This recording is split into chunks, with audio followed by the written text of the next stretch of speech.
नमस्ते सबैजनालाई। आज म एउटा बिल लिएर आउँदैछु। यसमा चाहिँ के छ भने अब अहिले के छ भने अब 10 लाख जित्ने मौका छ हैन। अब म पनि एकचोटि के अरे फर्म भरेर 10 लाख जितौँ भनेर आज चाहिँ सामान किन्न गएको थिएँ क्या। कहिले पनि मैले बिल मागेको छैन हैन। तर आज चाहिँ मैले बिल मागेको थिएँ। बिल माग्दाखेरि चाहिँ के भने बिल चाहिँ दियो, मलाई नदिएको त होइन, मैले चाहिँ मागेको हो, बिल चाहिँ दियो। तर बिल चाहिँ कस्तो दियो भने म तपाईँहरूलाई देखाइदिन्छु। मलाई चाहिँ बिल यस्तो दियो क्या।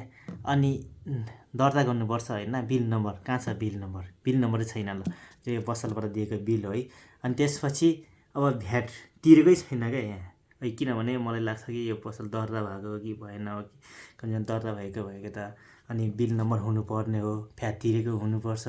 अनि यस्तो बिल दिएर चाहिँ हामीले कसरी दर्ता गर्ने क्या? अनि त्यही भएर अब भने जस्तो सजिलो कहाँ छ र? पसलले यस्तो बिल दिन्छ, न भ्याट नम्बर छ न त बिल नम्बरै छ। अब दर्ता कहाँबाट गर्ने?